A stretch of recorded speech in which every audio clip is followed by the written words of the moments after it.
As for Selena, she's just a maid Drake hired to take care of him. I gripped Caden's hand tighter.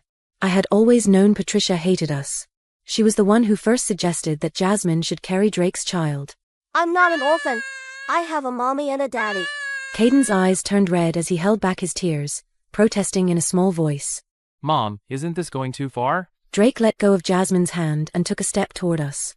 But before he could come any closer, I saw Jasmine reach out and pull him back. He hesitated for a few seconds. Then, he fell silent. Fine. I agree with your plan. I stepped forward with Caden and faced Drake and Patricia head-on. My child is not an orphan. He doesn't need to be adopted. From this day forward, Caden is mine alone. He has nothing to do with Drake. I kneeled and fought back tears as I whispered to Caden, "Baby, don't call him daddy anymore, okay?" Drake froze. He knew it was all because of Caden that I had agreed to return to Blazetooth Pack and accepted his relationship with Jasmine.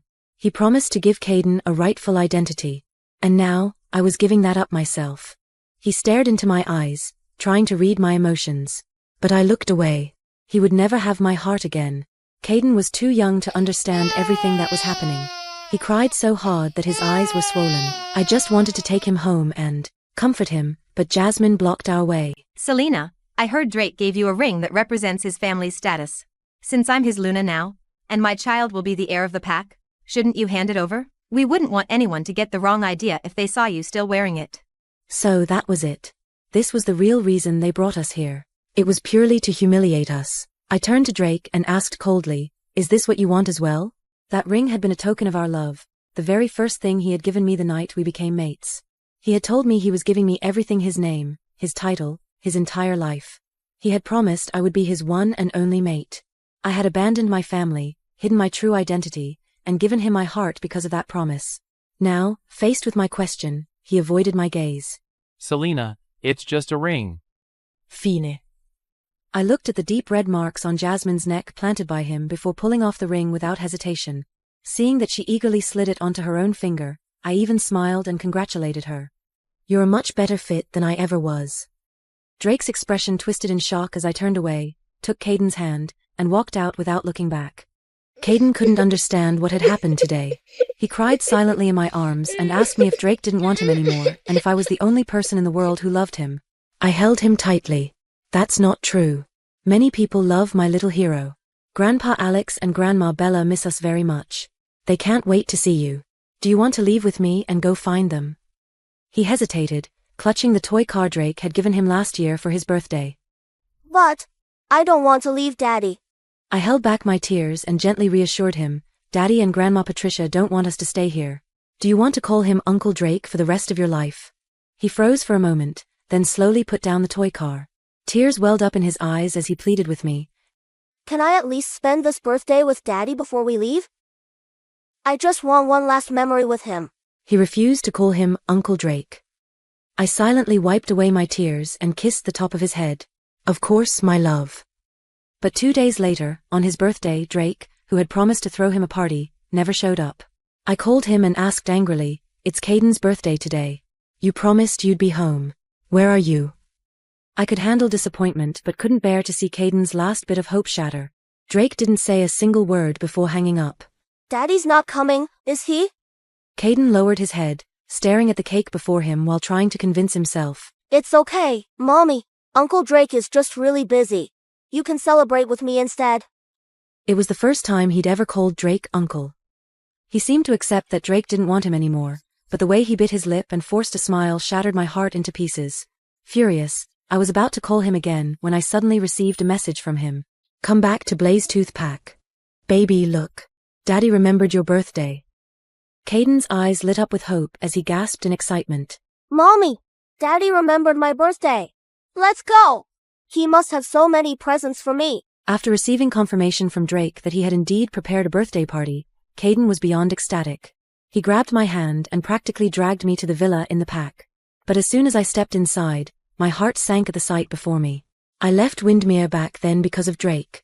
My father believed Drake wasn't worthy of me, the rightful heir to the Alpha King. But I loved Drake. So I gave up my inheritance, hid my true identity, and ran away with him. I never expected that our relationship wouldn't even last 7 years. And now, I was about to leave him.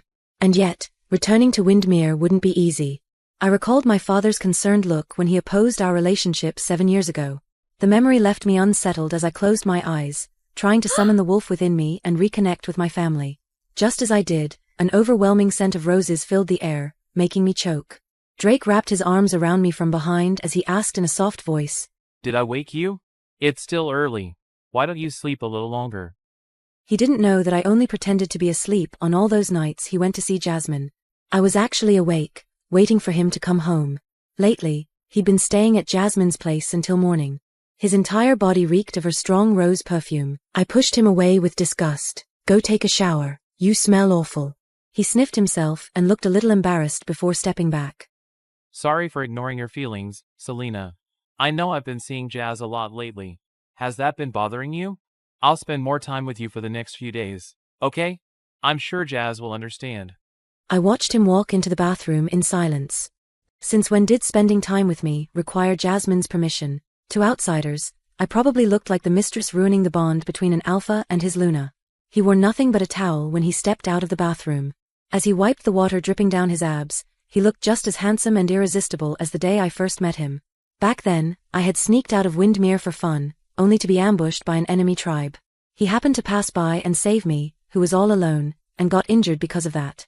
He took off his shirt for me to tend to his wounds, and the way the blood trickled down his abs made my face burn. I quickly looked away, but he wouldn't let me. I saved you. That means you're mine now. I fell for you the moment I saw you. Be my one and only mate. You can stare at me whenever you want, okay? He caught me staring at his abs again before laughing and pulling me into his arms happily. Baby, do you want to have a good look? Come on. He became excited and took off his towel, but I frowned and turned my face away. He was not the same man he was 7 years ago. No matter how many times he showered, that sickly sweet rose scent wouldn't come off. It made me sick. Before I could push him away, a loud, urgent knock on the door interrupted us. It was Jasmine's maid. Did you call a doctor? What do you mean she's suddenly not feeling well? The moment Drake heard that Jasmine wasn't feeling well, he didn't even hesitate to shove me aside as he rushed to get dressed. She was fine when we were in bed just now. Then, as if realizing what he just said, he paused and looked at me with guilt. I'll be back soon. Owen is dead. I'm all she has now. Just wait for me, okay? He never needed my permission or approval to go see Jasmine, unlike when he was with me. He just expected me to wait for him indefinitely.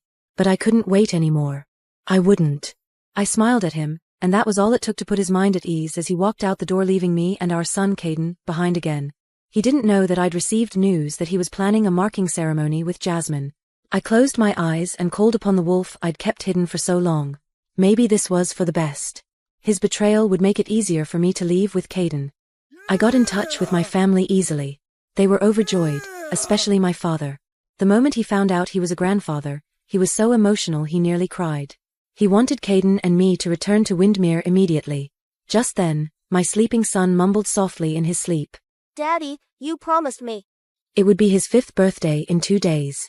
Even in his dreams, he was holding on to Drake's promise to celebrate his birthday together. I gently stroked his sleeping face as tears welled up in my eyes. Just 2 more days. I wanted Caden to leave without any regrets.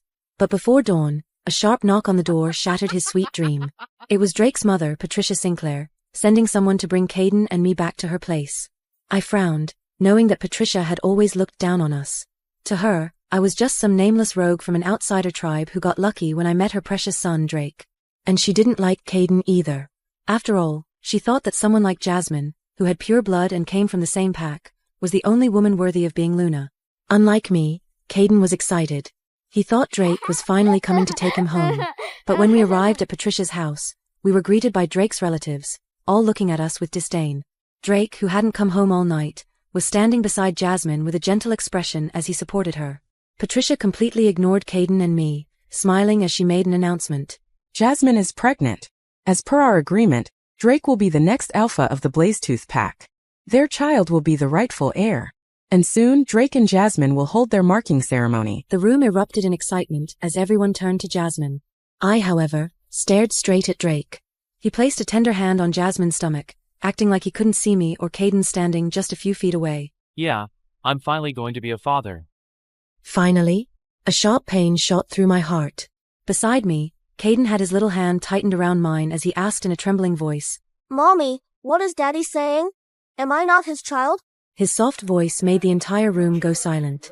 Then, Drake's relatives sneered. He's just an illegitimate child, but he actually dared to speak up here. If people find out the alpha of Blaze Tooth Pack has an illegitimate child, do you know what that'll do to our reputation?